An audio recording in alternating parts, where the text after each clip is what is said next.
notre Dieu. Honneur et gloire à toi, Seigneur. Amen. Amen. Bien-aimés dans le Seigneur, vous qui êtes là ce matin, et ceux certainement qui nous suivent en live, je voudrais nous souhaiter tous une cordiale bienvenue dans la maison de Dieu, une bienvenue à ce moment de prière, et que le Seigneur lui-même vous bénisse, vous donne toute sa grâce.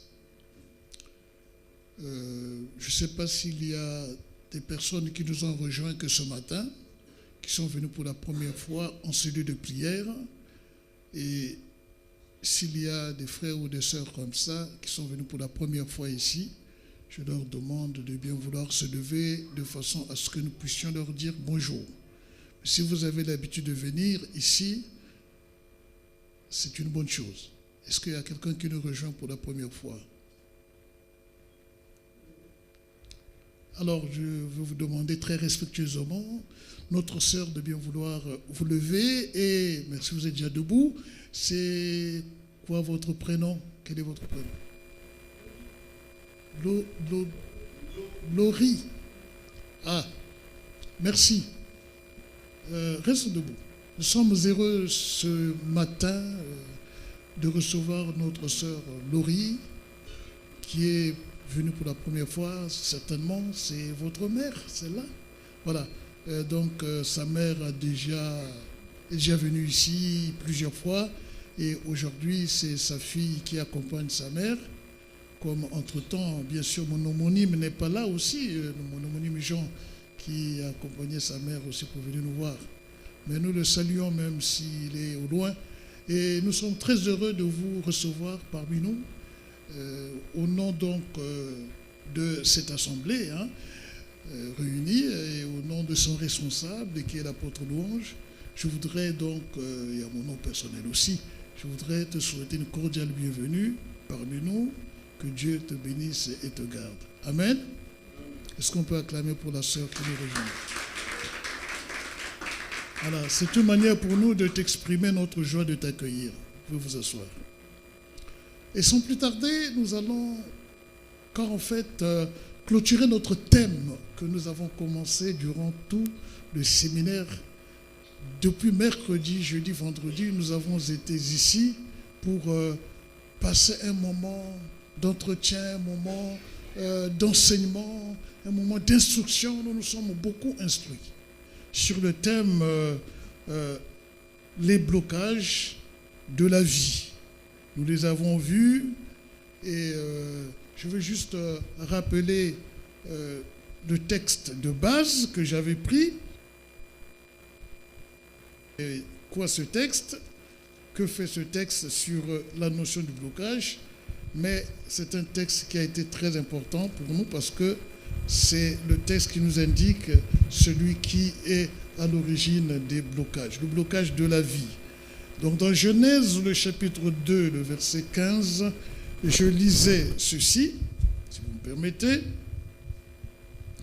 Genèse 15, non plutôt 2, 15 à 17. Voici ce qui était écrit, ou qui est écrit, verset demeure. L'Éternel Dieu prit l'homme et le plaça dans le jardin d'Éden pour le cultiver et pour le garder. L'Éternel Dieu donna cet ordre à l'homme: tu pourras manger de tous les arbres du jardin, mais tu ne mangeras pas l'arbre de la connaissance du bien et du mal, car le jour où tu en mangeras, tu mourras. Nous avons poursuivi la lecture aussi jusqu'au chapitre 3, le verset 1. Et le verset 1 nous disait que le serpent était le plus rusé de tous les animaux de champ que l'Éternel avait fait. Il dit à la femme: Dieu a-t-il réellement dit que vous ne mangerez pas de tous les fruits des arbres du jardin? Alors, pourquoi j'ai pris ce texte? Parce que l'ennemi, le diable, est l'instigateur. C'est lui l'instigateur des blocages. C'est lui qui pousse à ce que les hommes vivent des situations bloquées dans leur vie ici sur cette terre de gens. Je ne veux plus revenir sur ça parce que nous avons parlé suffisamment de cette notion de blocage. Nous avons parlé que au niveau scolaire, on peut être bloqué sans aller plus loin dans les études. On s'arrête soit au collège ou à l'école primaire, pour certains au lycée. Encore au lycée, c'est bien. Mais nous avons des personnes qui ont été bloquées où la vie scolaire a été bloquée. On peut avoir un blocage dans le domaine matrimonial, social et également professionnel aussi, soit sur le plan financier, on en a parlé. Nous avons parlé que vraiment c'était perspectible d'être bloqué et ces blocages sont visibles et aussi invisibles. Nous avons parlé que c'était le mauvais choix et aussi qu'il y aurait des forteresses dans notre vie qui font que tout soit bloqué. Lorsqu'on enfouit des forteresses en soi, tout ce que vous pouvez entreprendre est bloqué. Donc, et le blocage aussi invisible, nous en avons parlé aussi. C'est un peu plus dans le domaine spirituel. Nous avons aussi parlé des éléments bloquants de la vie. Hein? Nous avons dit que la main de l'Éternel n'est pas trop courte pour sauver, ni son oreille trop dure pour nous entendre. Mais ce sont vos crimes qui mettent une séparation entre vous et votre Dieu. C'est votre péché qui vous cache sa face. Donc nous avons essayé de montrer ces éléments bloqueurs pour que nous puissions nous en sortir. Nous avons aussi sont passés par le renoncement de soi et la repentance, et nous avons vécu un moment de prière de délivrance aussi. Ceux qui ont suivi le séminaire savent ce qu'ils ont reçu tout le long de ce moment-là. Mais il ne s'agit pas seulement de dénoncer ou de montrer ce qui bloque notre vie. C'est bien, nous avons cité beaucoup de situations qui bloquent la vie. Mais que faire en ce moment-là? Au cours de ce séminaire, je nous avais promis que je veux aussi apporter les remèdes.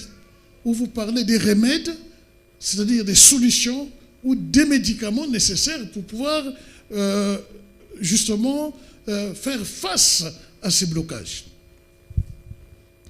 Alors je voulais dire que généralement, les blocages sont spirituels, surtout. Et les blocages spirituels, en fait, c'est une maladie. C'est une maladie parce que la situation se répète. C'est comme si on a la tête d'une maladie et quand on veut avancer, il y a toujours quelque chose qui bloque. Ça peut devenir comme une maladie à laquelle il faille éradiquer. Donc, une maladie spirituelle qui mine notre vie ou qui mine ta vie. Alors, il faut donc, si c'est une maladie, il faut la guérir dans ce cas. Il faut des médicaments. Et là, pour la guérir, je vais nous lire un texte qui peut nous accompagner. C'est le texte de Actes des Apôtres, chapitre 16, le verset 25. Actes des Apôtres.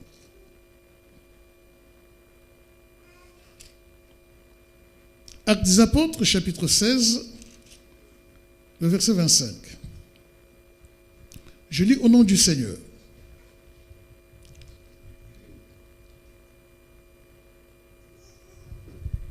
Actes chapitre 16, le verset 25.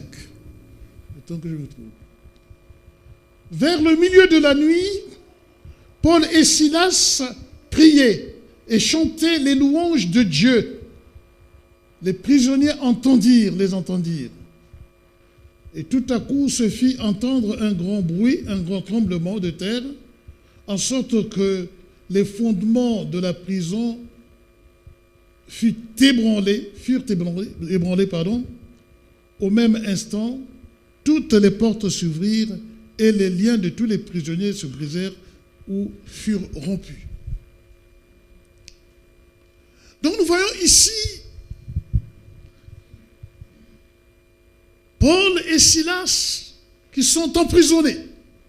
Parce qu'il y a des blocages qui sont comme des prisons dans lesquelles l'ennemi nous place. Ils sont en train de prier.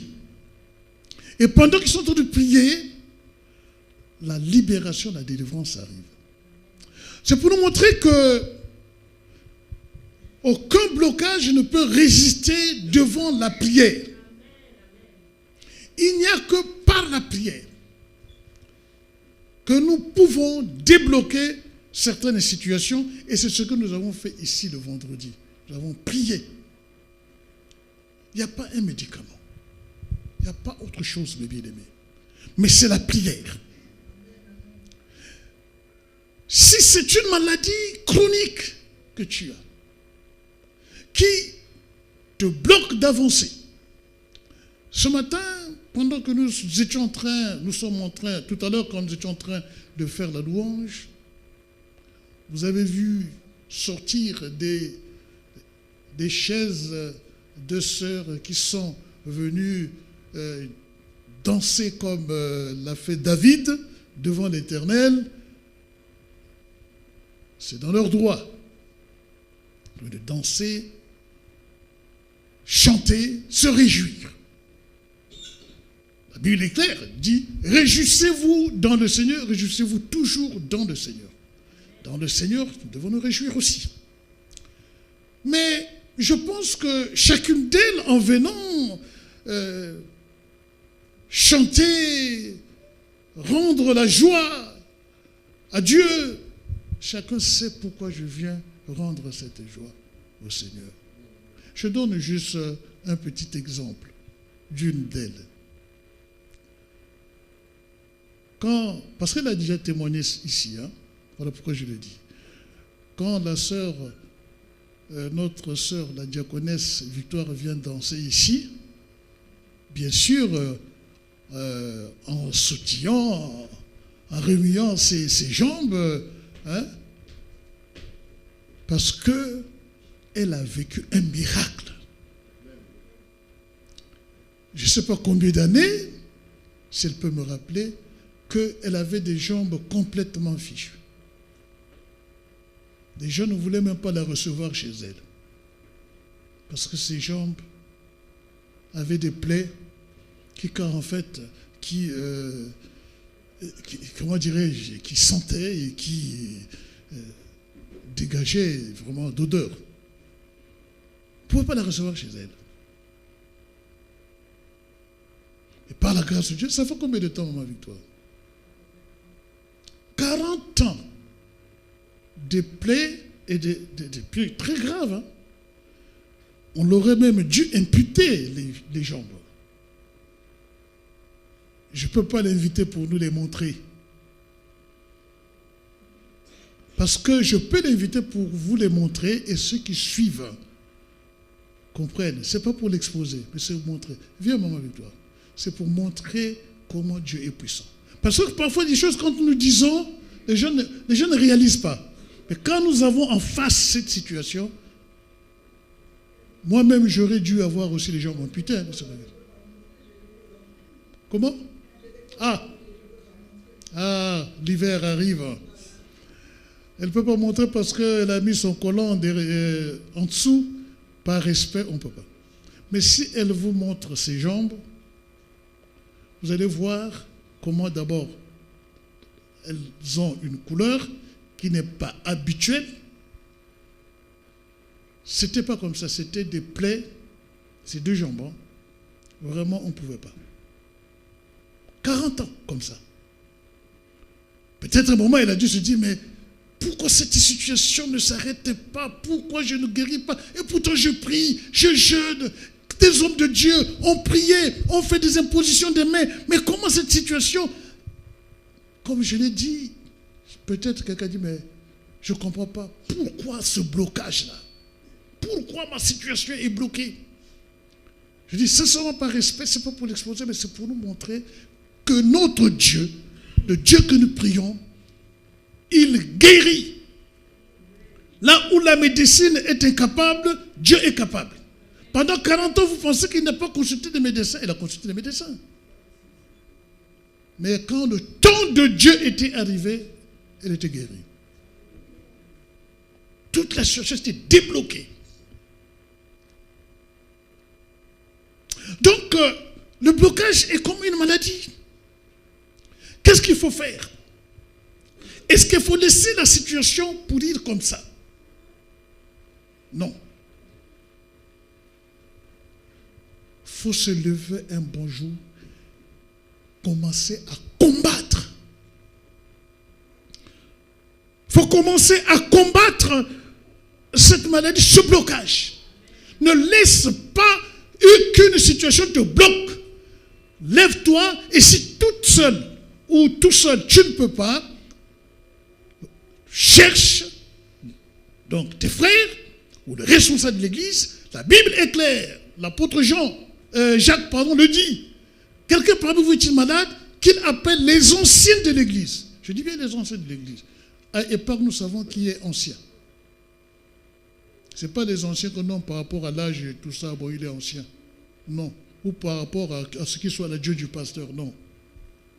Qu'il appelle les anciens de l'église et que les anciens de l'église prient pour lui en loignant d'huile et la prière fervente du sauvera le malade. Alléluia. Quand Maman Victoire est arrivée ici, c'est ce qu'on a fait. Nous avons prié pour elle, nous avons fait l'onction d'huile, on a persévéré. On a persévéré dans la prière. Il ne faut pas dire que dans l'année où elle était arrivée ici à Épac, venant de la Martinique, que tout était terminé, non. Je ne sais pas combien d'années, peut-être 2 ou 3 ans, voire 4 ans. Pour qu'elle commence à expérimenter la guérison. On a persévéré, on a combattu l'action de l'ennemi, l'action du diable dans cette situation de ces plaies qu'il ne pouvait guérir. Donc, comme c'est une maladie spirituelle qu'il faille combattre, c'est aussi des situations qu'il faille calmer, qu'il faille soulager. Le blocage doit se calmer, doit être soulagé. Le blocage, généralement, en gros, doit être supprimé. Plus jamais quelque chose bloque ta vie.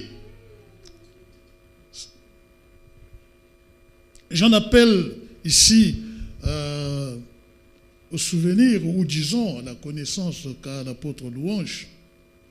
Moi, je ne me connais pas trop, parce que c'est lui qui s'y connaît en matière d'informatique. Je pense qu'on parle des blocages ou des bloqueurs en informatique. Même vous le savez, non? Si quelqu'un, je le vois souvent, des gens qui font des lives, parfois des bons enseignements, des bonnes choses, beaucoup, ils disent, bon, parfois je zappe, qu'est-ce que vous voulez, avec le Facebook, il faut faire très attention.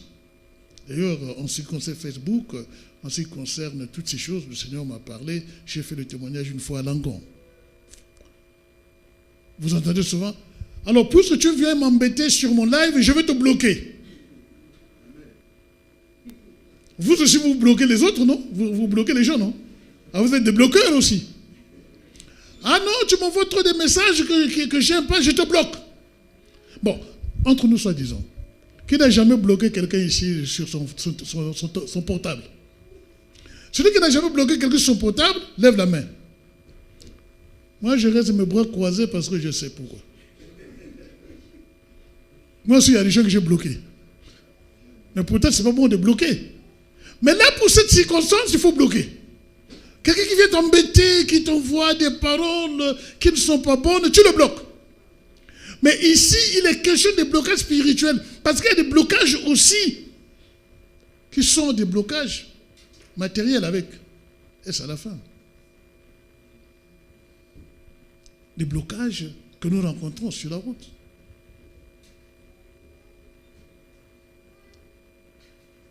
Des choses qui nous Je vous dis, le diable se lève. Le vendredi, il m'a tendu un piège. Le vendredi, le diable m'a tendu un piège, je savais. Toutefois que nous faisons des séminaires, c'est pour montrer que, bien aimés, nous ne rigolons pas. Vendredi, vous savez ce qui s'est passé ici. Moi, je sais qu'il y a des gens qui ont été débloqués ici. Vendredi, il y a eu des déblocages et le diable s'est fâché. C'est comme ça, la fois dernière, quand j'ai fait un séminaire sur les esprits impurs, quand j'ai dénoncé les esprits impurs qui hantent les enfants de Dieu, dans la nuit, j'avais un bobo ici, là. Ma tête ici, c'était gonflé, là. J'avais eu l'enflure, je pense qu'on appelle, mais ça faisait tellement mal. Et c'est resté longtemps. J'ai commis une maladresse, à un certain moment, je voulais rentrer dans la voiture, et j'ai tapé la bordure de la portière ici. Oh là là. Et moi, j'ai été à côté. J'ai dit, j'avais tellement mal, et il était en train de rigoler, lui. Je sais comment le diable agit. Vendredi, je rentre, on fait un tour pour aider notre fille Grâce, puisque ça faisait tard, dans son endroit-là, il faut qu'il y ait l'éclairage. On est allé l'aider pour qu'elle rentre avec les enfants tranquillement chez elle. Je prends la voiture, je reviens maintenant pour rentrer chez moi. Une zone vraiment où il y a vraiment, c'est presque une brousse. Hein, il y a beaucoup d'arbres, une forêt. Je vous dis, mes bien-aimés, heureusement que j'ai mis, comment dirais-je, des feux de route. Mais les feux de route de la voiture que j'avais sont un peu comme ça, en biais, et c'est pas tellement droit. Donc, on voit à peine la chaussée. À quelques, peut-être 30 ou 50 mètres, il était 23 heures, je pense, 2 sangliers au milieu de la route, face à face. Donc, il y a un qui barre le côté gauche et l'autre le côté droit, comme ça. Et je suis arrivé devant ces sangliers. Il y avait une voiture qui venait aussi derrière moi, mais elle était très loin. J'ai beau freiner, j'ai essayé de braquer par la droite parce que je ne pouvais pas aller à gauche, il y a une voiture qui venait en face. J'ai essayé de braquer par la droite, mais j'ai dû prendre un des sangliers par la tête. Pouf! J'étais avec dans mon lit. J'ai simplement dit, tu as échoué, le diable. L'ennemi a échoué. Il m'a bloqué. Il m'a bloqué la route. Ça, c'est des blocages qu'on peut palper. Mais des blocages intérieurs. C'est surtout ce à quoi nous avons parlé, nous avons dénoncé pendant ce séminaire. 2 sangliers qui me bloquent. Bon, que faisaient ces 2 sangliers-là, à cette heure-là? Est-ce que ces 2 sangliers n'attendaient que Jean Bukoumou? Il y a d'autres voitures qui sont passées devant moi, de part et d'autre. Mais qu'est-ce que ces 2 sangliers attendaient là? Que Jean Bukoumou arrive seulement. Je serais à vive allure, la voiture serait complètement cabossée. Heureusement, quand c'est comme ça, je respecte le code de la route. Et peut-être même nous mettre en danger. Mais un conseil qui m'avait été donné, c'est que quand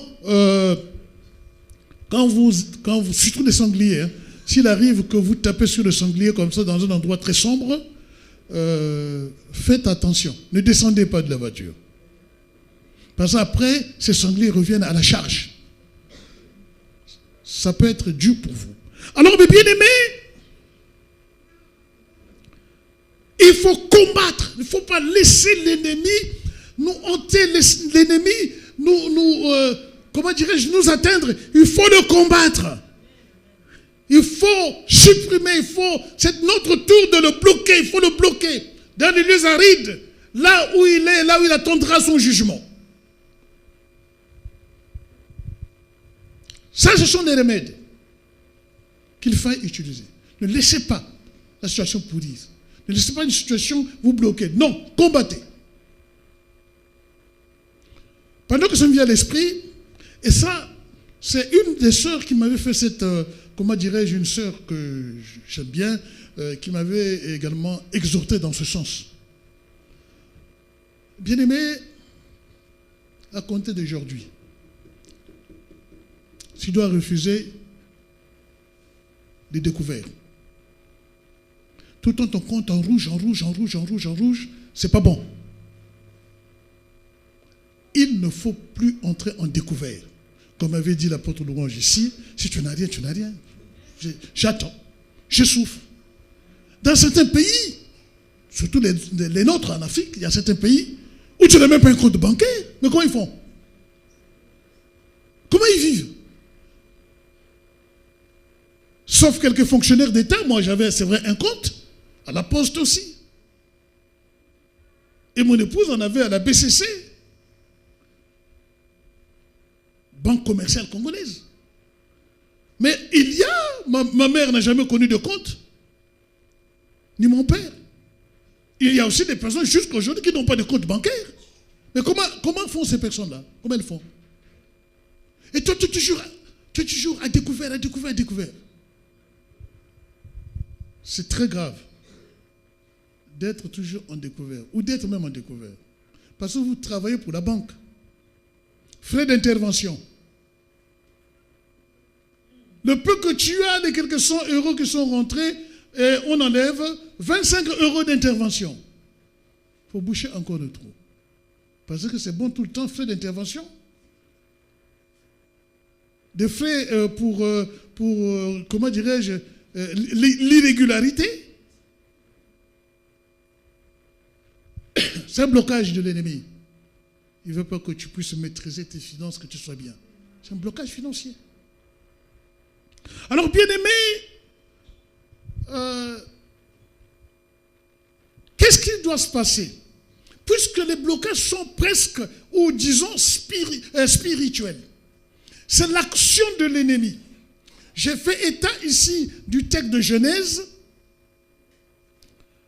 Pourtant, Dieu a dit à Adam, vous pouvez manger, tu peux manger de tous les fruits des arbres du jardin. Je dis bien, les fruits des arbres du jardin.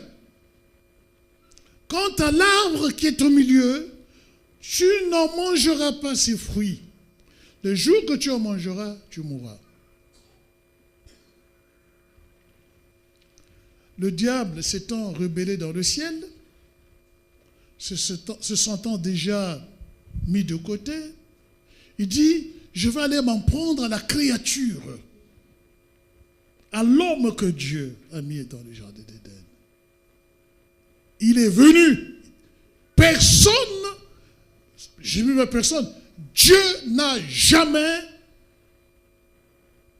placé Adam,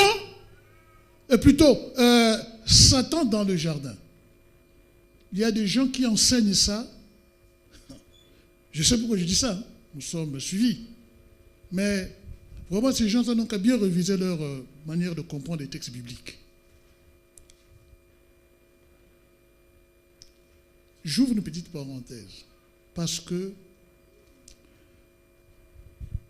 lorsque la Bible a été empilée, pour que les gens me comprennent, me suivent, quand on a empilé la Bible, c'est-à-dire on a mis tous les livres ensemble, quand les rabbins, pour l'Ancien Testament, les rabbins juifs, ont mis les 39 livres ensemble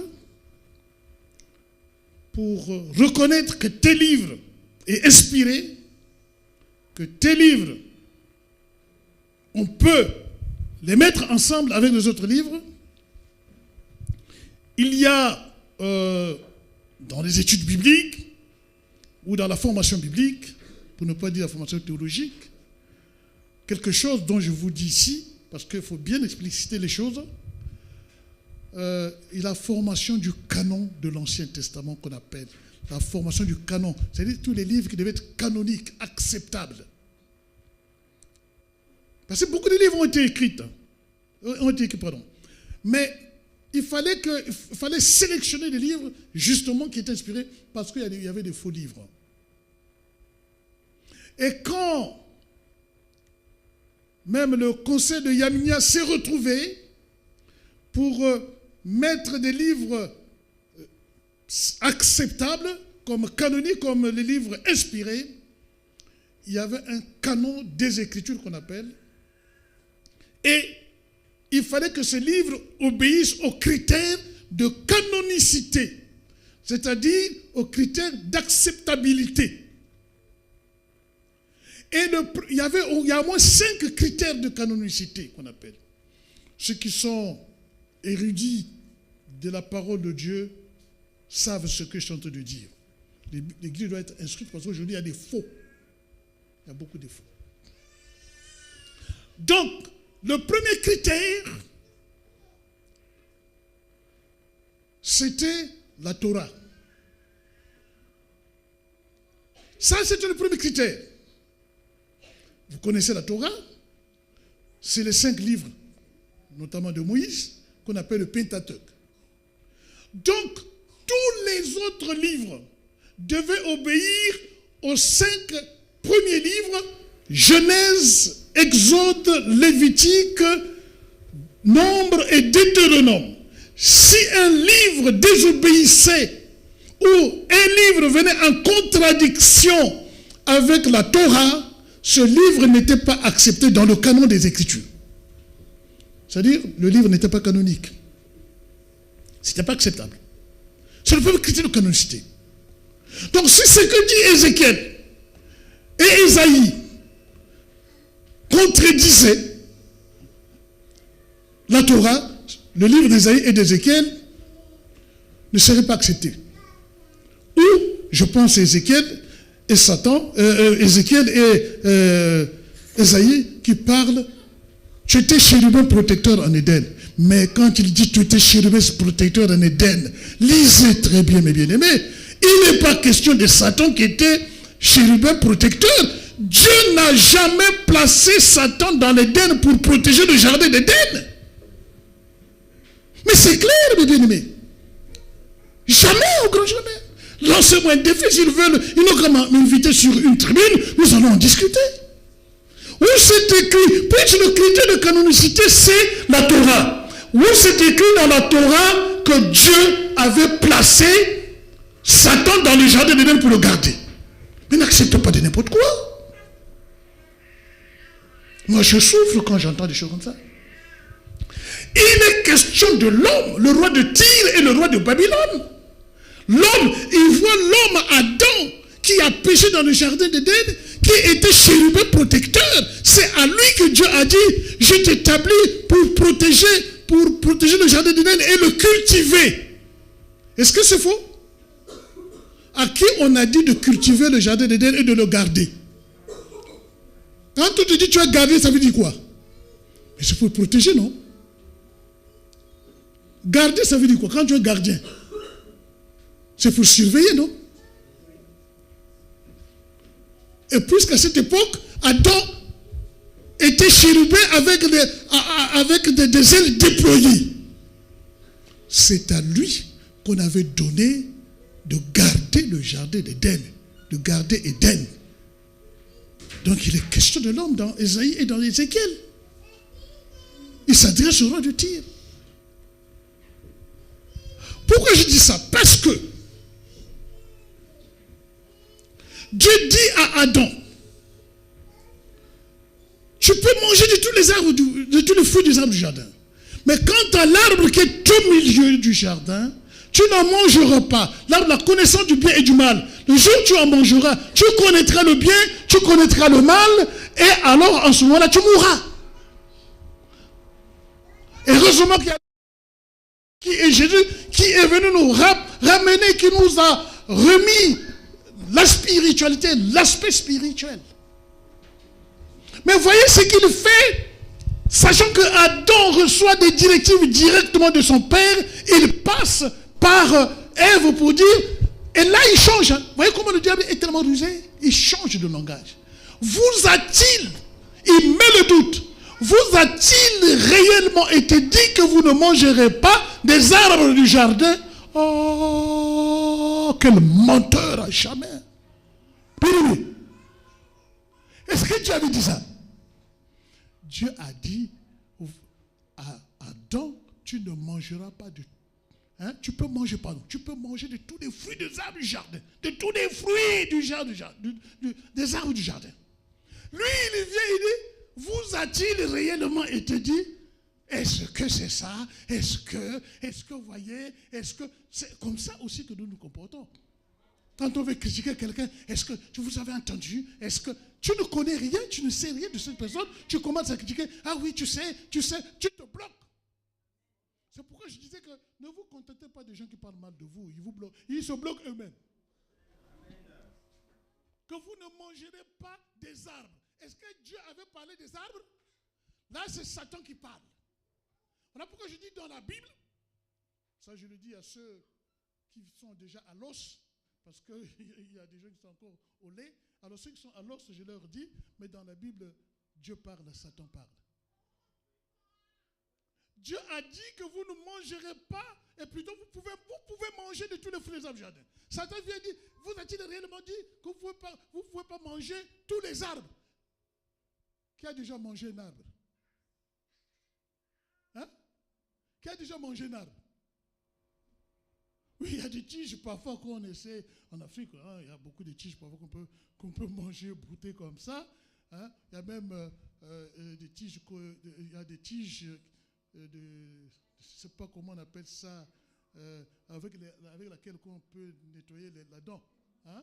Ce ne sont pas des cure-dents, mais il y a en sorte de bambous comme ça qu'on utilise. Bon, le nom m'échappe quand ça viendra, je vous le dirai. On nettoie, nous on n'a pas de dentifrice, hein? C'est venu après, hein? Mais nos ancêtres ont utilisé ces fibres de bois mais pas un arbre. Monsieur de Tishmit, dis-moi d'abord, est-ce que tu as déjà mangé toi un arbre? Qui a déjà mangé un arbre ici? Mais il vient, il dit, vous a-t-il réellement été dit que vous ne mangerez pas de tous les arbres? Est-ce que d'abord Dieu a dit de manger les arbres? Lui, il a dit les fruits, et Satan vient dire les arbres. Il se trompe même lui-même déjà. Déjà par là, tu me dis, les arbres. Et Satan, c'est comme ça, quand il vient, il te dit les choses contrairement et tu ne fais même pas attention. C'est comment on appelle ça? Il parle toujours au verlan. En verlan, on dit en verlan. Hein? En verlan, oui. Satan parle en verlan. Hein? Et toi, tu acceptes, toi aussi,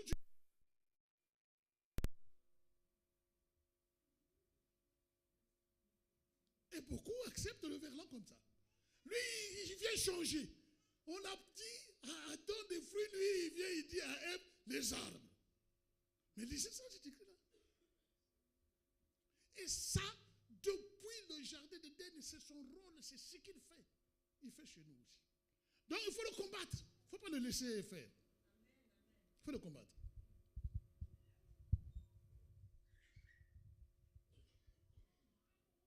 Je vais aller vers la fin. Voici comment le combattre. Suivez-moi très bien. Ce qu'il faut faire, écoutez-moi très bien, c'est la mise en ordre de notre vie. Mettez de l'ordre dans votre vie. Mets de l'ordre dans ta vie. La mise en ordre de ta vie. La mise en ordre de ma vie. Je vais faire un témoignage.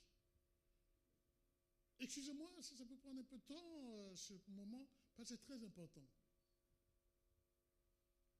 Il y a 2 semaines de cela, je pense, voire 3, Dieu est venu me parler la nuit. Je faisais un songe, une vision nocturne, pour être plus précis. Et pendant que je fais cette vision, à 1h, parce que j'ai regardé la montre, à 1h, donc du matin, ou donc la nuit, à 1h du matin, Je me réveille, je regarde la montre, il était 1h du matin.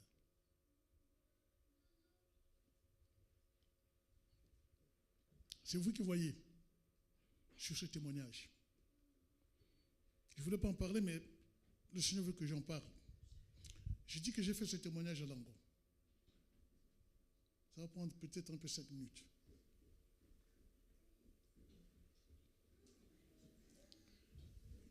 Dieu me dit, vous êtes passés, vous, serviteurs de Dieu, vous êtes passés au culte de l'homme. Il dit, vous êtes passés au culte de l'homme. Aujourd'hui, dans l'église, c'est le culte de l'homme qui se fait. Je tremblais comme une feuille, parce que j'étais concerné. Dieu me dit, vous parlez assez souvent de la tour de Babel. Ceux qui ont construit la tour de Babel, qu'est-ce qu'ils voulaient? Les investigations nous disent qu'ils voulaient faire une tour qui monterait jusqu'au ciel. Merci. Vous connaissez donc le texte. Pourquoi? Pour être un seul peuple. Pour avoir une seule langue. Les hommes ont bâti une tour de Babel qui quitte la terre jusqu'au ciel. Et quand Dieu a vu qu'ils étaient en train de bâtir cette tour pour se faire un seul peuple, qu'est-ce que Dieu a fait? Dieu est descendu pour les confondre. Dans cette vision, Dieu me dit, mais Jean Bikoumou, écoute bien, mais la tour de Babel, vous l'avez construite aujourd'hui. La tour de Babel est construite. Vous pensez que les hommes avaient abandonné l'idée de construire la tour de Babel? Mais la tour de Babel est là. Elle est déjà construite. Et là aussi, le sommet a atteint également le ciel. Alléluia. Est-ce que vous me suivez? C'est bien, c'est un témoignage. Hein? Une vision nocturne. Bon, d'après vous, si Dieu vous dit, tel qu'il me disait, que mais la tour de Babel, vous l'avez bâtie à nos jours. Ce n'est pas la peine de parler des gens de la Mésopotamie qui ont bâti cette tour de Babel, dont j'ai donné la confusion. Mais vous, vous l'avez bâtie. C'est-à-dire le peuple d'aujourd'hui. Quelqu'un a une idée de cette tour qui a été bâtie aujourd'hui, qui est là, dont le sommet atteint le ciel? Hein? Comment? Je n'entends pas trop bien.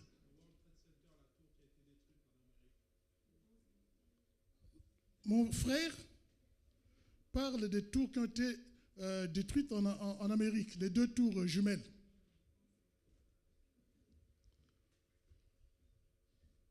Non, c'est pas ça.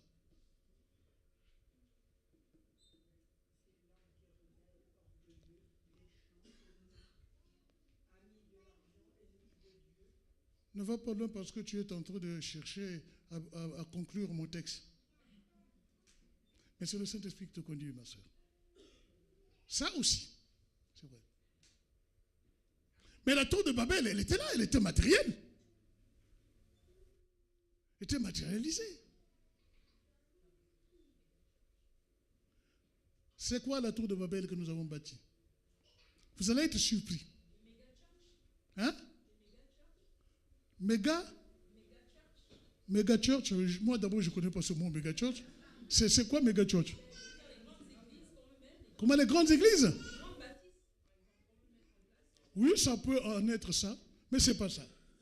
C'est pas ça ce que Dieu m'a dit. Hein? Même moi-même j'étais stupéfait. Je dis mais attends, quand Dieu me parlait, c'était un dialogue entre lui et moi. Je regardais donc, en vision, je regardais notre monde. Je dis, mais Est-ce qu'aux États-Unis, eux qui sont tellement puissants, est-ce qu'il y a une tour qui monte jusqu'au ciel? Vous en connaissez? Peut-être que moi, je n'ai pas l'information. Vous avez l'information d'une tour qui monte jusqu'au ciel? À ma connaissance, non. Si vous en savez, dites-moi, peut-être que je me suis trompé. On peut prendre aussi, peut-être, celui qui est en train de nous mettre, comment dirais-je, en mouvement à côté, là. En Russie, il y a une tour comme ça, ou en Chine. Il y a une tour qui monte jusqu'au ciel, qui touche le ciel. À Dubaï, on me dit à Dubaï. Comment? Ouais, mais elle monte jusqu'au ciel. En tout cas, je n'ai pas trouvé. Dieu me dit, bon, écoute-moi bien. Je veux te montrer la tour que vous avez bâtie, que vous avez mis dans le ciel. Pas le ciel spirituel, mais dans le ciel atmosphérique, peut-être entre le ciel atmosphérique et sidéral. Il dit, regardez les satellites. Les satellites que vous avez mis en haut. Les satellites sont où aujourd'hui? Hein? Est-ce que quand tu lèves les yeux, tu vois le ciel bleu là, tu les vois? Donc dans le ciel, dans l'espace. Ces satellites qui sont là-bas sont comment? Qui est à l'intérieur? Mais des gens qui sont à l'intérieur. Dieu me dit, mais vous avez atteint, vous avez bâti la tour de Babel. Bon, quel est le but des satellites? Ou du satellite? Hein? C'est pour regarder tout ce qui se passe sur la terre. Quand on voulait bâtir la tour de Babel, c'était pour avoir le contrôle sur tout, sur la terre. Ce n'était plus Dieu qui devait avoir le contrôle, mais c'est l'homme qui doit avoir le contrôle. Et aujourd'hui, l'homme a le contrôle de tout ce qui se passe sur la terre. Et le Seigneur me dit, l'Internet est diabolique. Je vous choque. Hein? Il m'a dit que l'Internet est diabolique. Vous êtes depuis là-bas contrôlés, on vous envoie des signaux, tout ça, vous en mettez des fibres, c'est diabolique. Et regarde ce qui se véhicule.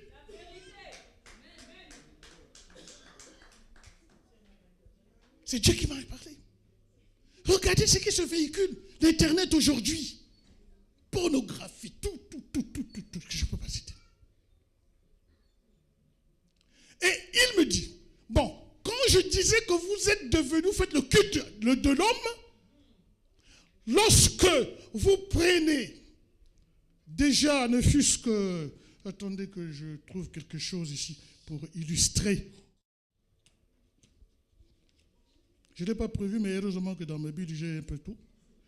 Lorsque vous avez une fiche, sur cette fiche, c'est la photo de Jean Bikoumou qui apparaît ici. Séminaire, grand séminaire de grande envergure, avec le prophète tel, avec l'apôtre tel. La photo est là, on publie sur l'internet. Dieu me dit, c'est moi qui suis glorifié là. Est-ce que c'est mon nom ou ma face qu'on met en tête? C'est la face de l'homme de Dieu. Il faut qu'on me voie sur la fiche. Et ça passe. Le culte de l'homme.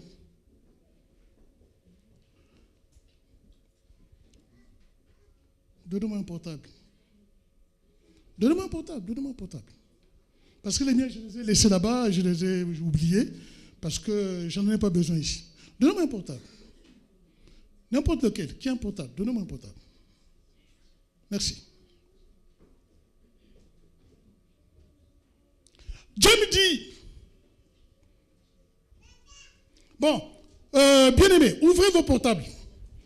Pas pour en faire... ouvrez vos portables. Ouvre-les. Ouvre ton portable.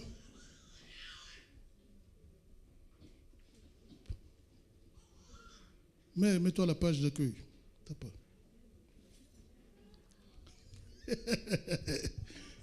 La caméra ne va pas me suivre, mais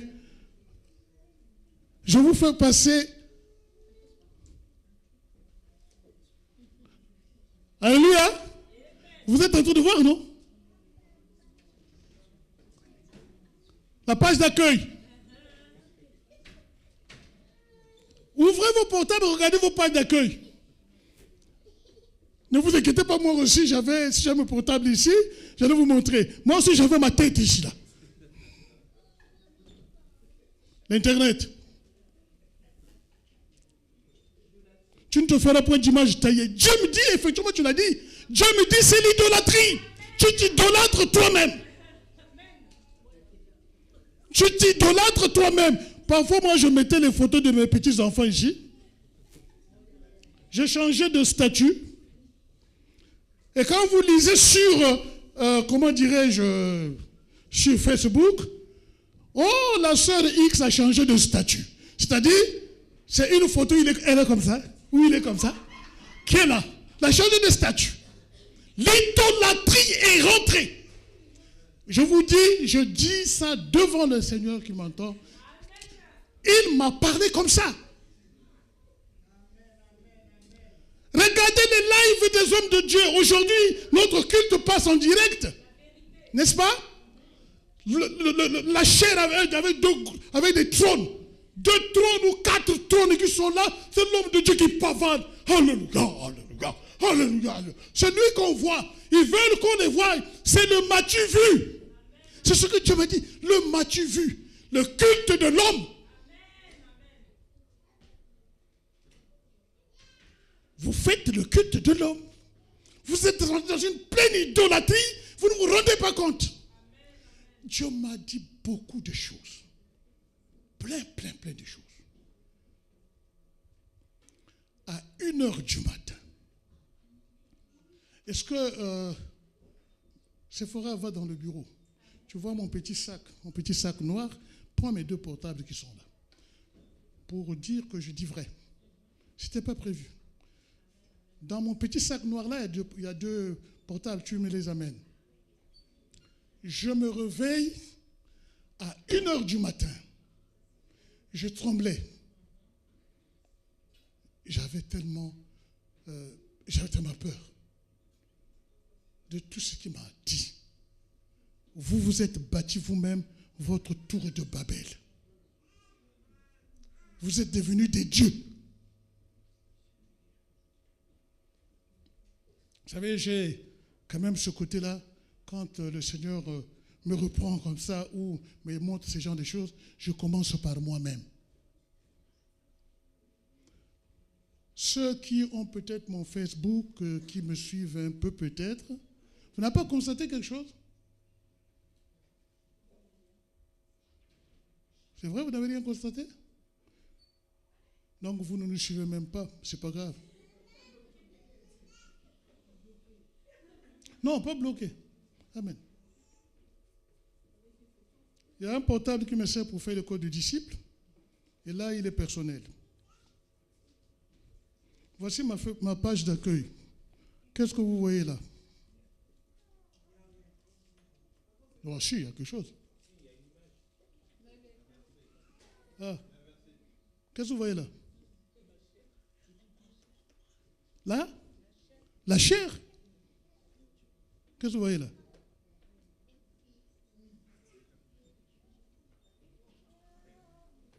Rien. Ah ben toi, tu ne vois pas bien. Il faut aller voir l'ophtalmologue. Qu'est-ce que vous voyez là? Quelle chair? Parce que c'est la seule image que je pouvais voir. Je dis, je mets au moins là où nous prêchons Dieu. J'ai enlevé ma photo. Hein, Amédée? J'ai enlevé ta grosse tête. Vous voyez, non? Tu n'as pas vu?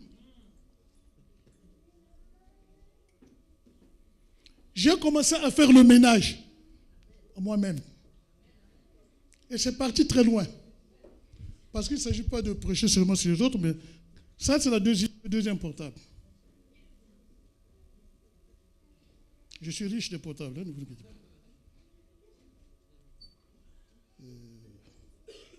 Bon, c'est pas l'image d'accueil. C'est parce que là, ça revient le même. Je vous montrerai tout à l'heure. Si vous regardez bien mon Facebook, C'est une image de croix qui est là, une croix bleue lumineuse. Rentrez sur Facebook, vous verrez, c'est cette image que j'ai mis. Je ne me suis pas arrêté par là. Sur ma page Facebook, toutes les publicités où j'apparais, j'ai enlevé. Là où il y a des versets bibliques, où il y a un culte qui passe, d'accord. Mais ma personne, moi, Jean Bikoumou, j'ai enlevé, tout effacé. J'ai tout bloqué. Maintenant, c'est moi de bloquer Satan. Tellement que je tremblais cette nuit-là, j'ai commencé à enlever. Mais je n'ai pas fini le ménage. Hein. Je veux continuer. Si tu veux le faire, tu fais. Tu ne veux pas aussi, je ne t'oblige pas.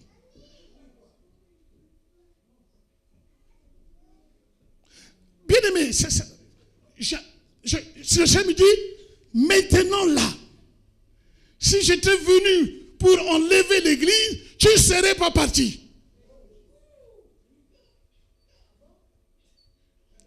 Il me dit, tu es dans l'idolâtrie. Tu penses que comme ça tu allais partir? Là où mon nom devait être glorifié, là où je devais paraître, c'est toi qui parais, Jean Bicou.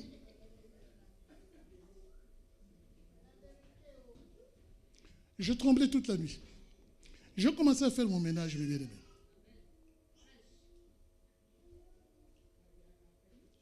Même certaines paroles qui sortent dans ma bouche, je commence à faire attention. Quel que soit le niveau d'attaque.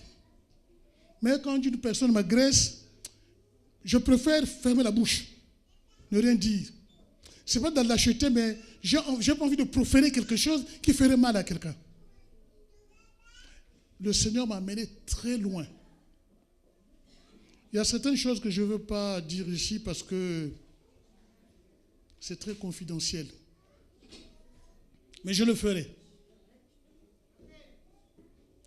La mise en ordre de notre vie, ça c'est le remède. C'est le plus grand remède. Mets ta vie en ordre avec Dieu, mon frère, ma soeur.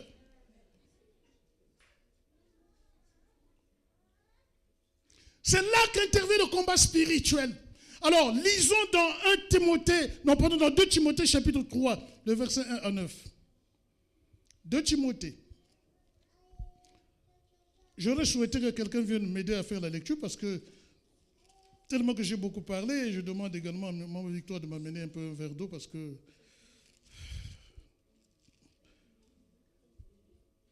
je suis estomaqué en même temps. 2 Timothée chapitre 3, à partir du verset 1. Venez prendre le micro, venez lire ici. C'est très important pour que ceux qui nous suivent écoutent. Ça, c'est ce que Jean Bikoumou a reçu. Hein. Donc, viens, monsieur le Tishmit. Viens lire. Prends-toi un micro. Parce que il y a certains moments, quand nous enseignons, où nous parlons, on doit prendre assez de temps pour que ça nous fasse du bien.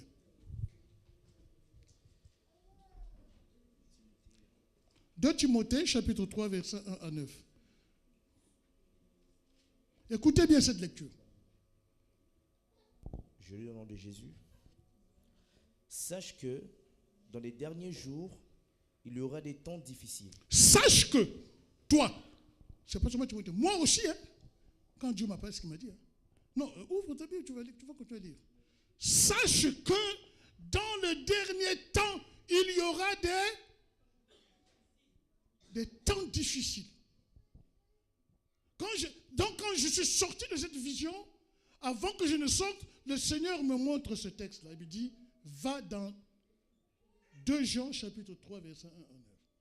Il dit, Jean Bikoumou, sache que dans les derniers temps, il y aura des temps difficiles. Alors je réfléchis, je dis, est-ce que nous ne vivons pas des temps difficiles?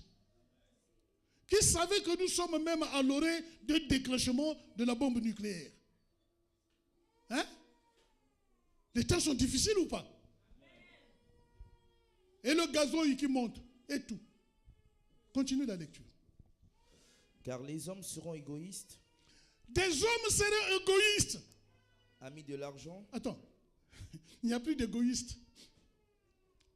Je bénis le Seigneur de ce gars et pas qu'il n'y a pas d'égoïste.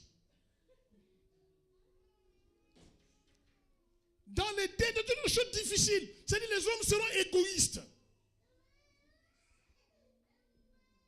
Alléluia. Continue. Amis de l'argent. Amis de l'argent. Ah!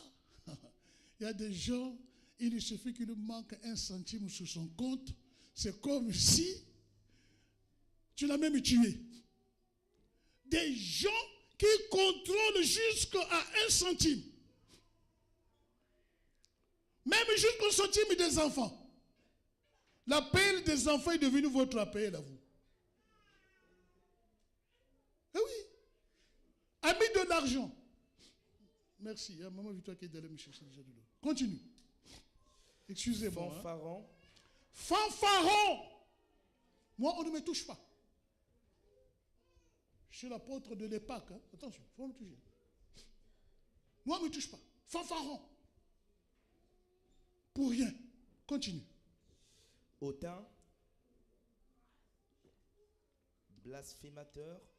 Hautain. Blasphémateur. On oublie que parfois, nous nous présentons comme des blasphémateurs. Quand je m'oppose à ce que la Bible est en train de dire, à la parole de Dieu, je suis en train de blasphémer la parole. Quand on me dit, tu n'auras pas de la haine, la colère contre ton frère, et quand je suis en colère, je blasphème la parole de Dieu. Il y a plusieurs manières, je n'ai pas envie de parler de ça ici, des gens qui sont en train de blasphémer la parole de Dieu.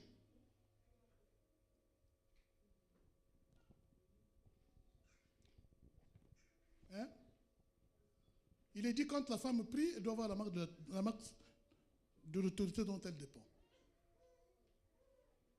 Laissez-moi ça. Ça regarde l'église de Corinthe. Blasphémateur. C'est le moment de dire les choses clairement. Merci. Parce que beaucoup d'hommes de Dieu nous ont entraînés dans le péché. Qui ont fait de nous des blasphémateurs. Tu blasphèmes la parole de Dieu. Les hommes qui ont des pantalons à ce niveau-là, des fesses. On voit la moelle épinière. Même ton beau-père, ta belle-mère, quand tu te courbes, ils voient tout. Hein? C'est un blasphème. Nous-mêmes, voir les biceps de ton gendre, mais la belle-mère n'a même pas, doit pas voir même les biceps. Mais tu viens là en décolleté avec les biceps là. En décolleté devant ton beau-père. Tu montres une belle poitrine là, devant ton beau-père. Et si ton beau-père va plus loin, tu vas dire que ce beau-père là, c'est un incestueux. Blasphème. Continue. Rebelles à leurs parents. Rebelles à leurs parents. Ah, les enfants. Il y a des enfants qui savent tout. Hein? Quand le père ou la mère parle, oui, non. Rebelles à leurs parents. Nous ne le voyons pas aujourd'hui. Dans les derniers temps, il y aura des choses difficiles. C'est ça. Continue. Ingrat. Ingrat. Oh, l'ingratitude, c'est pas la peine. Hein?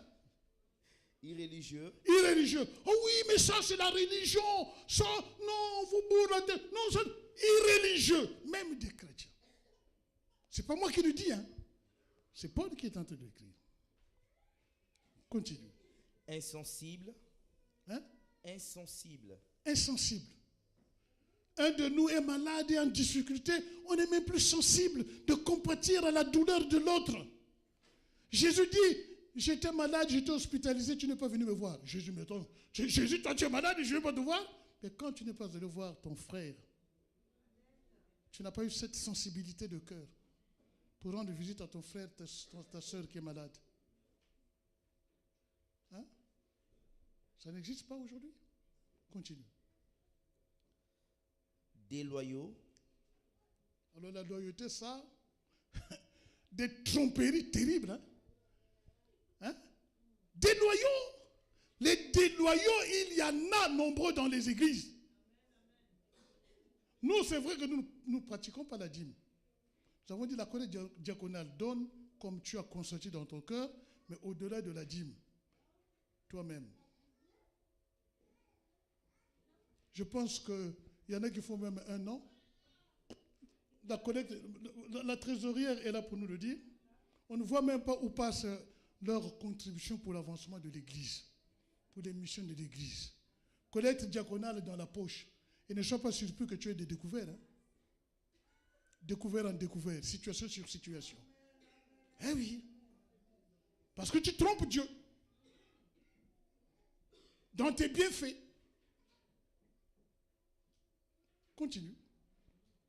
Calomniateur, En longueur de journée, des heures et des heures, le portable. On ne fait que calomnier. Mais arrête un peu ça. Tu as pris l'iPhone 14 pour calomnier seulement là. Ça coûte je ne sais pas combien de mille d'euros, mais calomniateur. En longueur de journée. Vas-y. J'avais dit à la soeur, ne m'avance pas sur mon texte parce que c'est là où moi je devais intervenir. Tu vois, tu vois maintenant, non? C'est ce que tu avais dit. Vas-y. intempérant, Intempérant. On est plus calme. Continue là parce qu'il y en a tellement. cruel, ennemi des gens de bien, Cruel et ennemi des gens de bien. Mais reconnaissons quand même des gens qui sont bien dans nos vies. Des gens qui nous ont fait du bien. Reconnaissons cela. Ne sommes pas ennemis des gens du bien. C'est pas grave, laissez les enfants s'exprimer. Continue. traître, Traître. Alors la traîtrise, je ne vous en parlerai pas parce que j'en ai connu. J'en ai connu et j'en connais. Combien de gens sont devenus traîtres? Des gens sur lesquels tu as tout confié. J'avais la sœur Laura à qui je disais tout. Ah, tu sais Laura, ah, tu sais Laura, ah, tu sais Laura, ah, tu sais Laura. Et ces choses après vont se retrouver chez Viviane. Viviane commence à me les sortir. Mais tu te sens trahi? Mais j'étais trahi par Laura. J'étais trahi par X. Bon, je prends juste un exemple. Hein, tu ne m'as pas trahi, hein, ne t'inquiète pas. Parce que je sais que tu peux me supporter. Vas-y. emporté, Emporté, continue. enflé d'orgueil, Enflé d'orgueil. aimant le plaisir plus que Dieu, Aimant le plaisir plus que Dieu, Aimant le plaisir plus que Dieu. Quand on met ici, c'est le plaisir qu'on me voie sur mes statues. Je montre des statues devant les fleurs. Je dis, je fais. Donc, le plaisir plus que Dieu. J'ai m'idolâtre moi-même au lieu que ce soit Dieu qui s'idolâtre. Les enfants de Dieu. Statues qui changent, de temps en temps. Je vous dis, moi je pousse la curiosité pour au moins comprendre comment vous vous comportez aussi. Il y en a qui sont même dans la langue.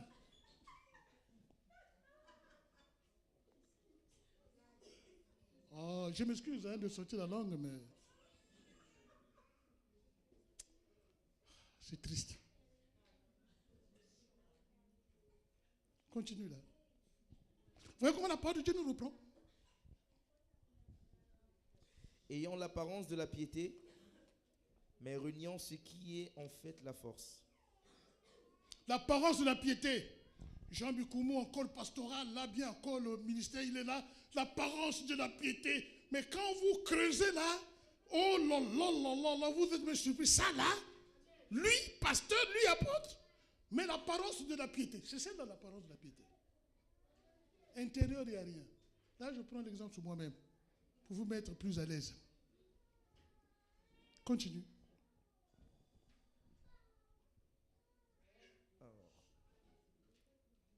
Éloigne-toi de ces hommes-là. Bon, vous avez entendu? Un remède. Un remède? Il y a un remède là. Qu'est-ce qu'il dit? Éloigne-toi de ces hommes-là. Éloigne-toi.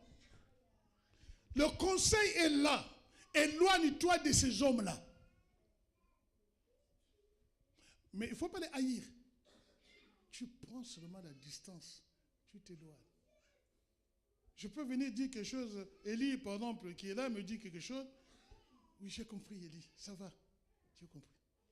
je ne participe pas dans le commérage. Ça va me bloquer. Je ne participe pas dans ce qu'il est en train de calomnie. Je m'éloigne. Ce n'est pas que je le hais, non. Mais ça, je ne prends pas. Éloigne-toi de ces hommes-là. Et puis ça termine comment en disant? Il en est parmi eux qui s'introduisent dans les maisons et qui captivent des femmes d'un esprit faible et borné, Oui. chargées de péché, agitées par des passions de toute espèce, apprenant toujours et ne pouvant jamais arriver à la connaissance de la vérité. Ne pourront jamais arriver à la connaissance de la vérité. Continue.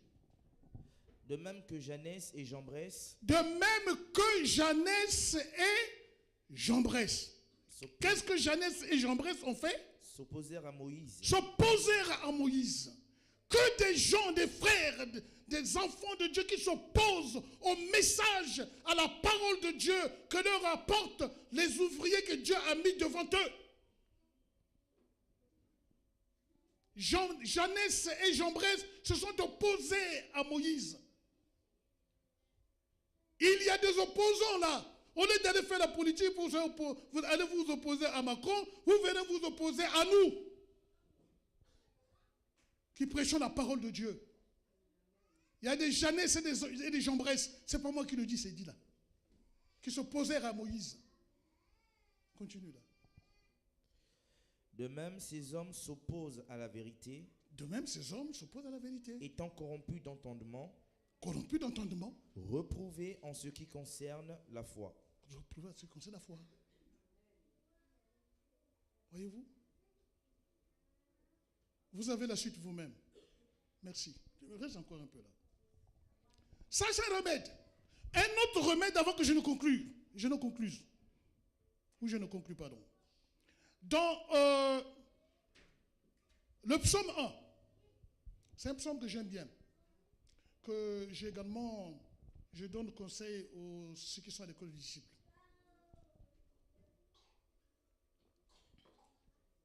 Avant que je ne conclue, donc, je te demande de lire le psaume 1. Écoutez bien. Heureux l'homme qui ne marche pas selon le conseil des méchants. Heureux l'homme qui ne marche pas selon le conseil des méchants. Les méchants existent, ils existeront toujours. Ils sont au milieu de nous, mais ne marchent pas selon les conseils des méchants. Beaucoup aiment écouter les méchants. Quelqu'un qui te dit des choses qui te soient favorables, mais en quelque sorte c'est un méchant. Il veut ta destruction. Il veut la destruction de ton foyer. Il veut la destruction de ta vie professionnelle. Tu crois que c'est un bon conseil qu'il te donne, mais il est méchant. Continue. Qu'il ne s'arrête pas sur la voie des pécheurs. Heureux l'homme qui ne marche pas sur le conseil des méchants, qui ne s'arrête pas, ne s'arrête pas sur les voies des pécheurs, et qui ne s'assied pas en compagnie des moqueurs, qui ne se tient pas en compagnie des moqueurs. Que des moqueurs.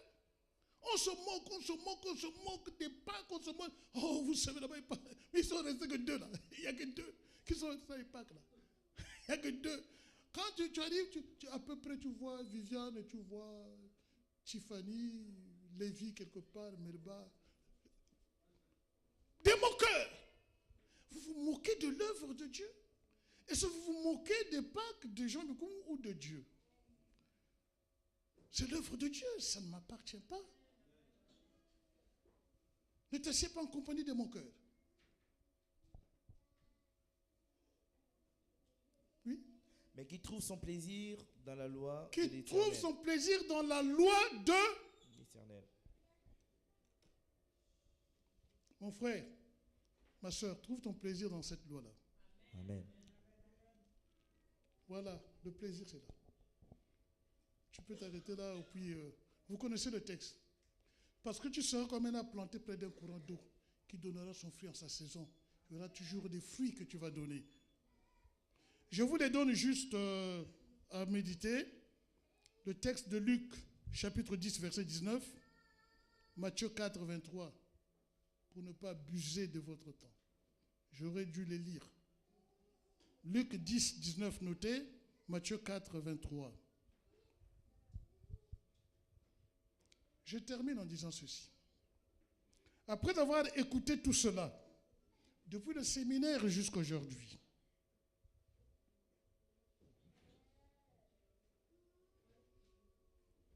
un petit temps de silence.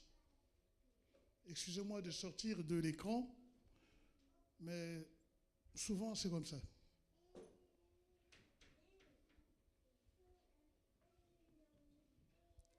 Restez en vous-même là où vous êtes. Après avoir écouté tout cela, depuis mercredi et aujourd'hui, qui est le bloqueur de ta vie?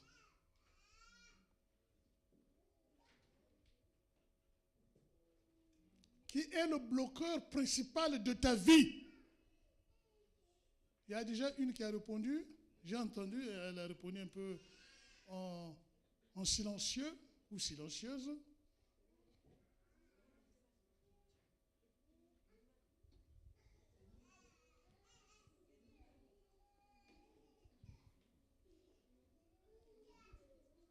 Vous pouvez mettre la caméra sur les frères qui sont les sœurs. Parce que je ne sais pas si vous le dites sincèrement, ou je ne sais pas, qui est le bloqueur de ta vie?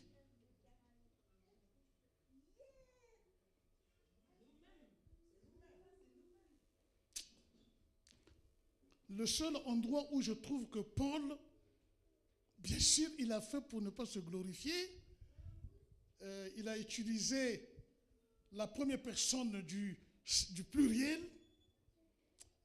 Moi, je dis que dans ce sens, quand on veut le dire, c'est l'hypocrisie. Qui est le bloqueur de ta vie? Ben voilà.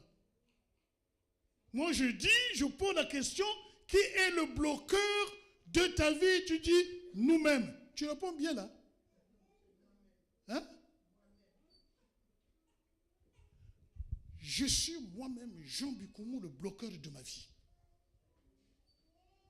S'il y a des blocages dans ma vie, c'est moi-même qui me fait bloquer. Quand je raconte des mensonges, quand j'injurie, le commérage, tout que vous connaissez. Mais qui se bloque?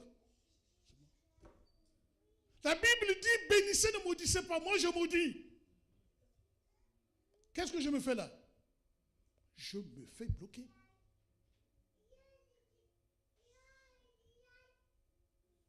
Alléluia. C'était prévu que je fasse quelques 15 à 20 minutes de prédication.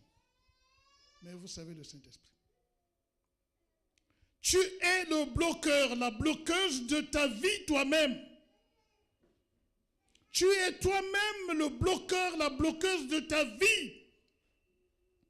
Ce n'est ni l'église, ni le pasteur. Écoute-moi bien.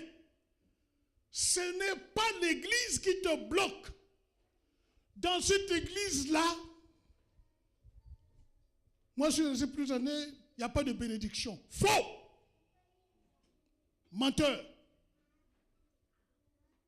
Depuis que je suis dans cette église, je ne suis pas béni. Faux! Tu es toi-même ton propre bloqueur.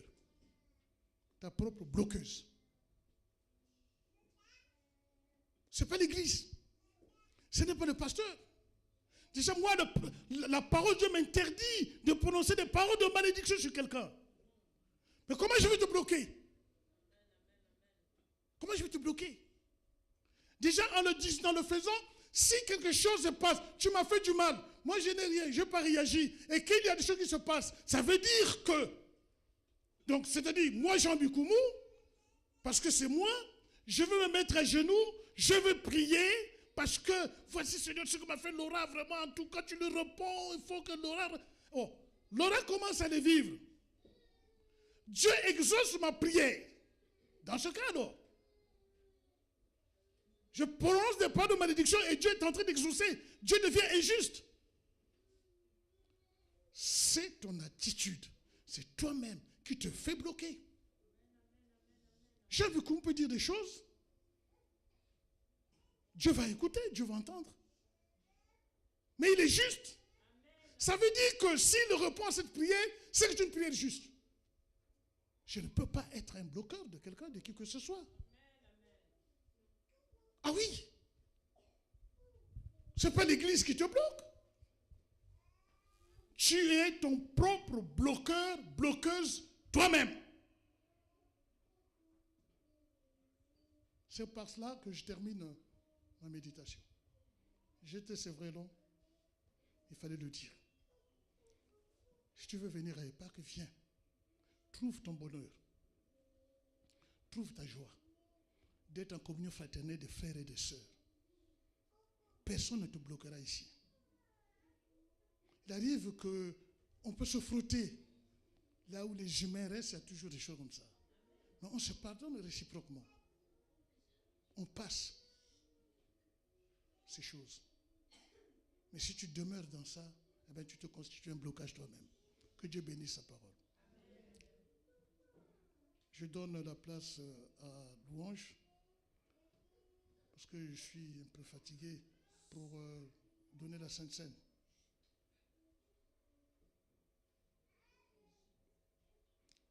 Pendant ce temps, Élie vient nous accompagner un peu pendant que Louange va donner la Sainte Seine. Parce que je suis un peu fatigué, j'aurais tout fait.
Nous allons passer au repas du Seigneur. Je voulais juste rappeler ce matin que le repas du Seigneur n'est pas un sacrifice que nous faisons, c'est juste un repas que Christ nous convie parce qu'il avait dit « Faites ceci en mémoire de moi ». Amen. Donc je veux que vous puissiez disposer votre cœur en attendant que Maman Victoire amène le pain parce que elle n'a pas complètement terminé avec... voilà.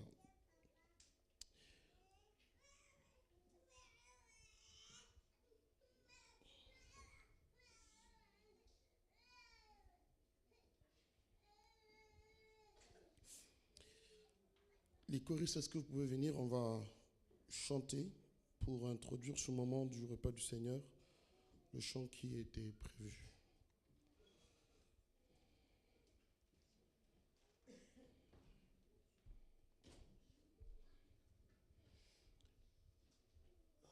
Commencer. Elodie, vous pouvez commencer à chanter.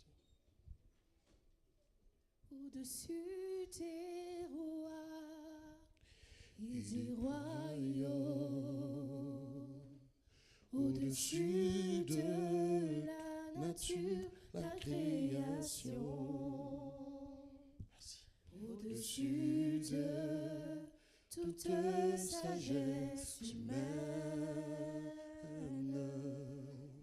tu étais là avant que soit ce monde. Au-dessus des trônes et des royaumes, au-dessus de toutes les beautés de la terre, au-dessus de tout ordre de richesse, rien ne peut mesurer ta grandeur. Crucifié dans un tombeau laissé, tu mourus, seul et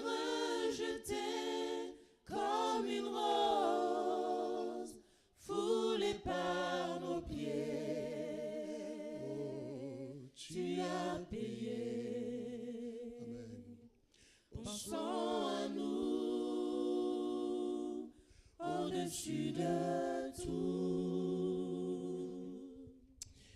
Écoutez, mes bien-aimés, les paroles de l'institution de la Sainte Seine. Car j'ai reçu du Seigneur ce que je vous ai enseigné. C'est que le Seigneur Jésus, dans la nuit où il fut livré, prit du pain et après avoir rendu grâce, le rompit et dit, « Ceci est mon corps qui est rompu pour vous. Faites ceci en mémoire de moi. » De même, après avoir soupé, il prit la coupe et dit, « Cette coupe est la nouvelle alliance en mon sang. Faites ceci en mémoire de moi toutes les fois que vous en boirez. Car toutes les fois que vous mangez ce pain et que vous buvez cette coupe, vous annoncez la mort du Seigneur jusqu'à ce qu'il vienne. C'est pourquoi celui qui mangera le pain et boira la coupe du Seigneur indignement sera coupable envers le corps et le sang du Seigneur. Que chacun donc s'éprouve soi-même et qu'ainsi il mange du pain et boive de la coupe, car celui qui mange et boit sans discerner le corps du Seigneur mange et boit un jugement contre lui-même. C'est pour cela qu'il y a parmi vous beaucoup d'infirmes et de malades et qu'un grand nombre sont morts.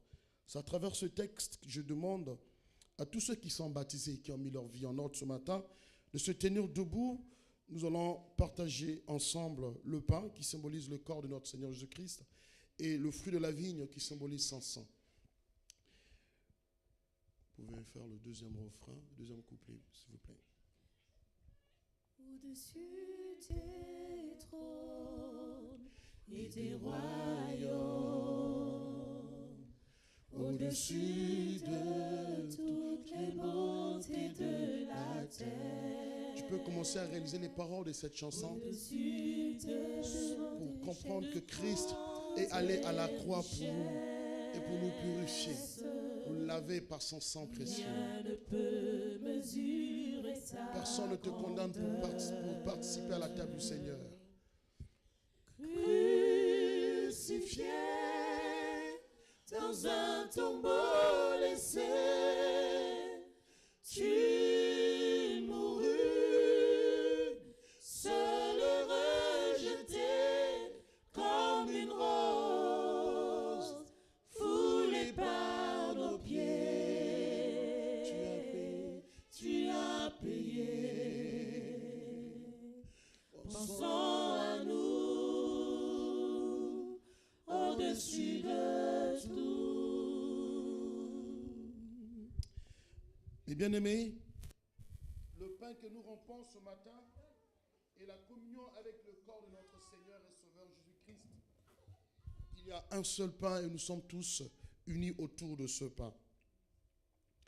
La coupe de bénédiction pour laquelle nous rendons grâce est la communion avec le sang de notre Seigneur Jésus-Christ. Il n'y a qu'une seule coupe ce matin que nous partageons tous ensemble. Je vais demander à la sœur Viviane de prier pour le pain et le fruit de la vigne. Seigneur, nous te bénissons et nous te rendons grâce pour ce pain et ce vin qui symbolisent ton corps et ton sang qui a coulé pour nous sur la croix du mont Golgotha. Seigneur, nous te bénissons encore, ô Dieu, parce que tu disposes nos cœurs ce matin, Seigneur, afin que nous puissions nous approcher de ta table avec humilité, avec reconnaissance, Seigneur, avec, ô Dieu de grâce, Seigneur, ce privilège, cette grâce, Seigneur, que tu nous as accordé d'être enfants de Dieu.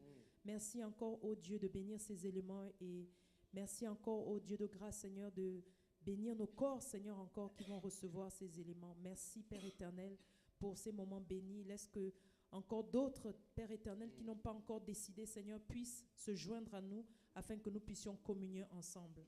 Nous te bénissons et nous te louons dans le nom puissant et glorieux de Jésus-Christ. Amen.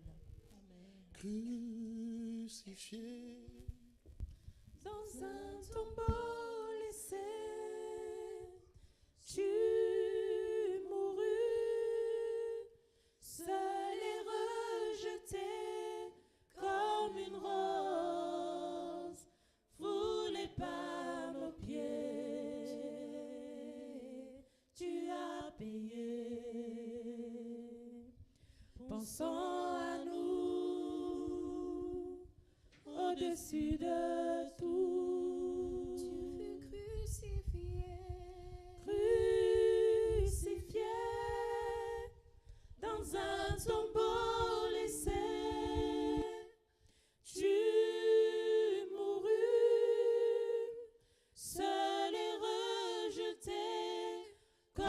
une rose foulée par nos pieds.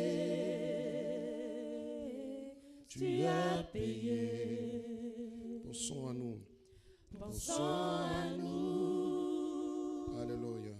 Au-dessus de tout. Pendant que le pain va passer et le fruit de la vigne va passer dans les rangs, je vous invite aussi à prier pour continuer à passer ces instants que nous sommes en train de passer avec le Seigneur, ce moment aussi solennel.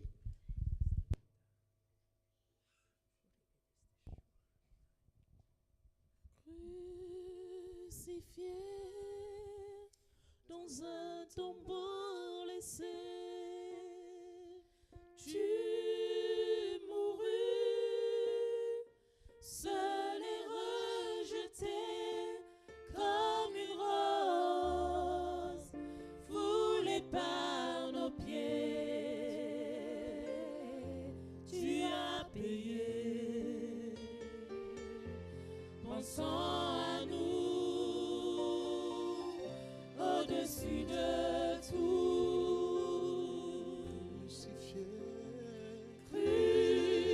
Crucifié dans un tombeau laissé, tu mourus, seul et rejeté comme une rose foulée par nos pieds. Tu as payé. Pensons à nous au-dessus de tout. Alléluia, merci pour...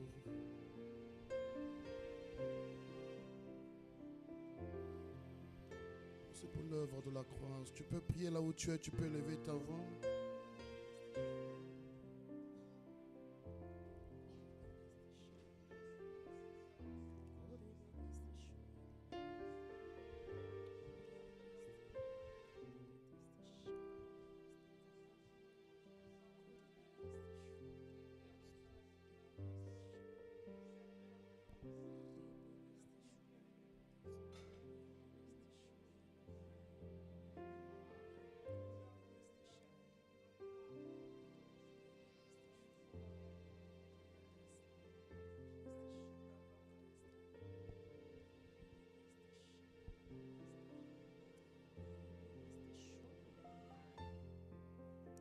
Tu peux prier, tu veux lever ta voix. Si tu as un verset biblique à citer en mémoire, tu as une parole prophétique, je te laisse ce temps pour que tu puisses parler ou donner une parole de connaissance, exprimer ce que Dieu met dans ton cœur.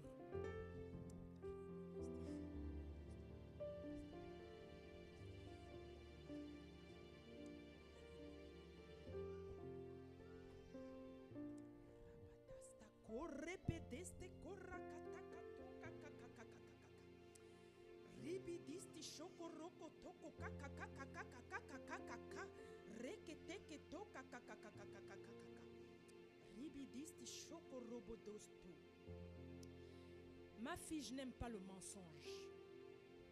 Je n'aime ni l'hypocrisie, ni la médisance. Ce que je veux de toi,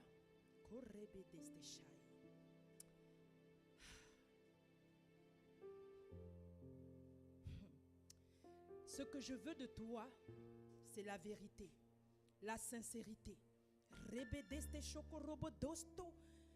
Mais tu es assise sur une position qui n'est pas à ma gloire. Ce que je te demande, c'est l'humilité. Parce que l'humilité t'amène à la gloire. Mais si tu campes dans cette position,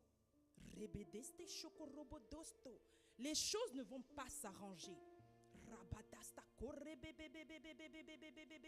Mon fils, mon fils, mon fils, Rabatasta, Korebedeste Shoy, mon fils, Korabatasta. Pourquoi tu endurcis ton cœur? Pourquoi? Pourquoi tu endurcis ton cœur, mon fils? Rebedeste Korabadasta Koribidiste Shoy. Mon fils, quand je parle, tu ne te sens jamais concerné. Tu ne te sens jamais concerné. Quand ma parole est annoncée ici, tu n'es jamais concerné.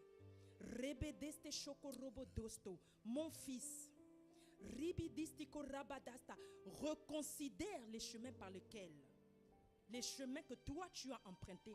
Considère. Tu sais que ces chemins ne sont pas bons. Tu le sais. Mais si tu demeures sur ces chemins, je t'exposerai. Je t'exposerai. Ma fille, ne t'inquiète pas. Je sais, Seigneur, ça fait des années, tu me dis toujours la même chose. Ça fait longtemps, Seigneur.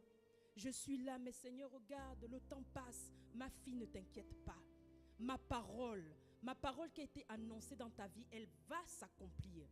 Elle est en train de s'accomplir. Ma fille, tu vas te réjouir. Ma fille, tu vas te réjouir. Rébédé, ne t'inquiète pas. Tu t'inquiètes beaucoup pour plein de choses. Que ça soit pour tes enfants, que ça soit pour ta vie. Mais ne t'inquiète pas. Seigneur, comment je vais faire la vieillesse, tout ça. Mais je n'ai pas changé, ma fille. Je ne vais jamais t'abandonner. Elodie, il faut que tu enlèves les inquiétudes. Il faut que tu enlèves. Tout est dans mes mains. Ne t'inquiète pas. Tout est dans mes mains. Je vois un contrat. Un bon contrat. Un bon contrat avec tout ce que tu as demandé. Je veux ça, je veux ça, je veux ça, je veux ça, je veux ça, je veux ça. Je te l'ai déjà donné, mon fils. Un bon contrat. Ne t'inquiète pas. Je vois des enfants. Il y a des enfants. Emeline va danser. Elle va danser. Elle va danser. Elle va danser. Elle va danser. Elle va dire, ah Seigneur, je ne pensais pas ça. Je ne pensais pas parce que tu avais trop parlé. J'ai béni cette œuvre. C'est mon œuvre. Je n'ai pas changé. Je suis là. Je n'ai pas changé. Tout ce que j'ai déclaré pour cette œuvre, ça va s'accomplir. Oui, ça fait longtemps, mais ça va s'accomplir parce que je veille.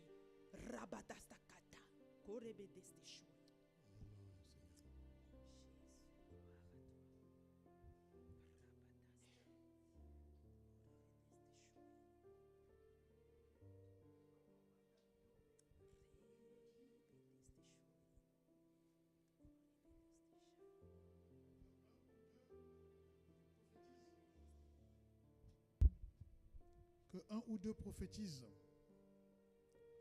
et que les autres examinent, jugent. Je me suis levé pour tout juste donner mon approbation de ce qui a été dit. J'ai suivi cette prophétie. Elle est digne d'être reçue par le peuple de Dieu. Amen.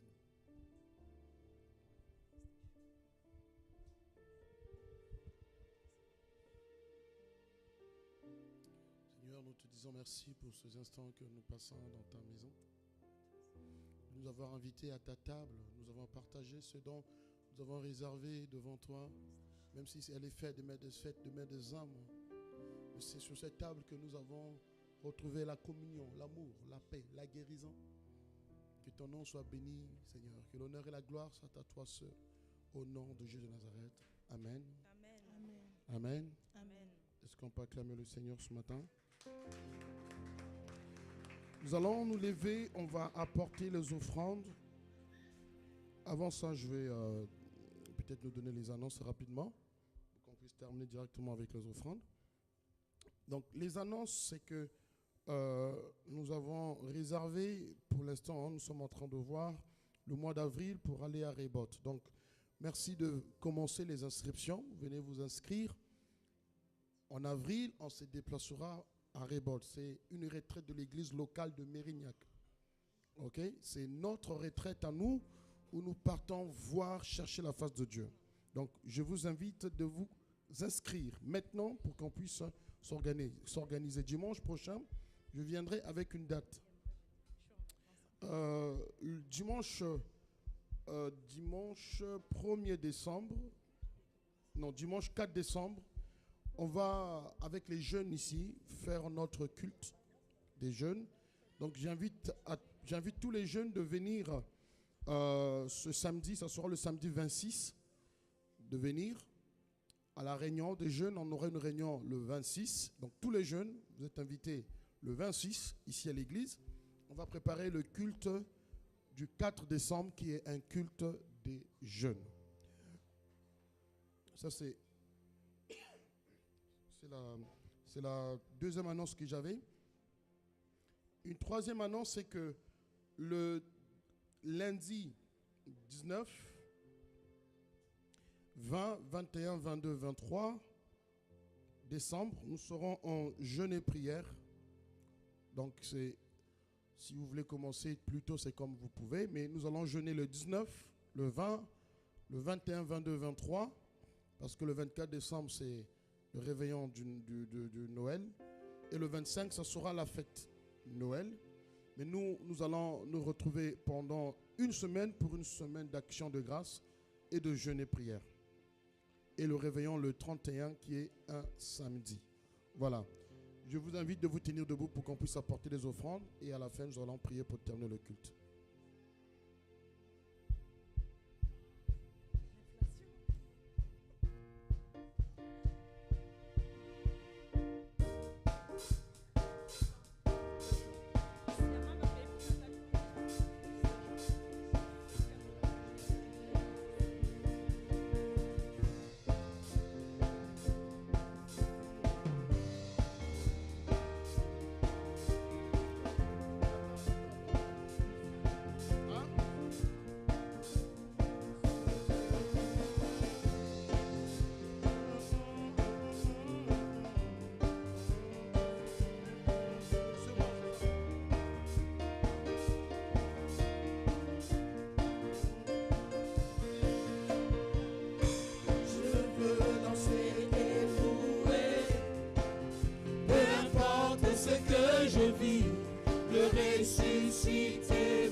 Je suis né pour influencer, rempli du Saint-Esprit.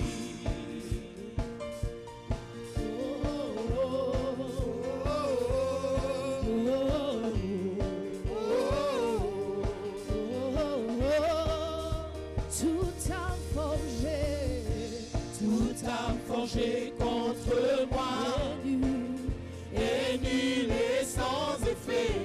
Le ressuscité vit en moi, son nom est Jésus. Je suis né de Dieu, je suis victorieux, je suis victorieux. Je suis né pour influencer, rempli du Saint-Esprit. Je louerai son nom, je louerai son nom. Je suis un conquérant. Je louerai son nom. Je louerai son nom. Je louerai son nom. Car je suis un conquérant. Je suis un conquérant. Je suis un conquérant. Je suis un conquérant. Je suis un conquérant. Je suis un conquérant. Je suis un conquérant. Je suis un conquérant. Et pour influencer. Et pour influencer. Et pour influencer. Et pour influencer. Et pour influencer. Et pour influencer. Oh, je louerai son nom. Je louerai son nom. Je louerai son nom. Je suis un conquérant. Je louerai son nom. Je louerai son nom. Je louerai son nom. Je suis un conquérant.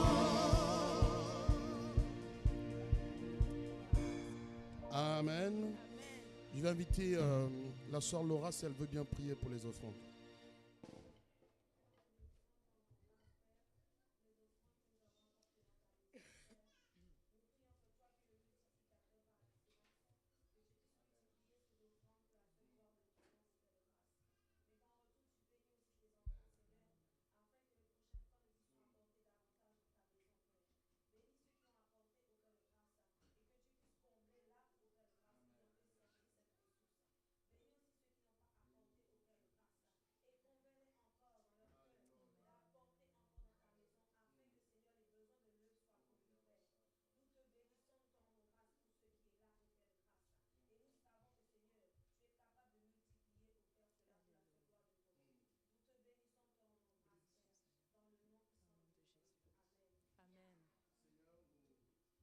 Nous clôturons ce culte parce que tu as commencé avec nous et nous bénissons ton Saint-Nom. Je veux juste recommander notre départ. Veille sur nous. Voici ton peuple est venu ici assisté par ton esprit. Nous avons suivi cet enseignement et écouté ta parole. Nous avons adoré, nous avons loué ton Saint-Nom. Nous avons passé beaucoup de temps dans ta présence. Nous sommes reconnaissants. Nous voulons que ta main puissante maintenant nous accompagne et que cette semaine qui commence, Seigneur, soit sous le regard de ton Saint-Nom. Protège-nous de tous les plans maléfiques. Garde-nous dans les creux de ta main, Seigneur. Protège-nous, que nous soyons, Seigneur, sous l'abri de tes ailes. Que l'honneur et la gloire te soient rendus. Garde les enfants, nos parents, nos familles, nos frères et sœurs. Que ton nom seul, ô Dieu, soit notre guide tout le long de cette semaine. Que la grâce de notre Seigneur Jésus-Christ, l'amour de Dieu le Père, la communion du Saint-Esprit nous accompagne tous au nom de Jésus-Christ. Amen.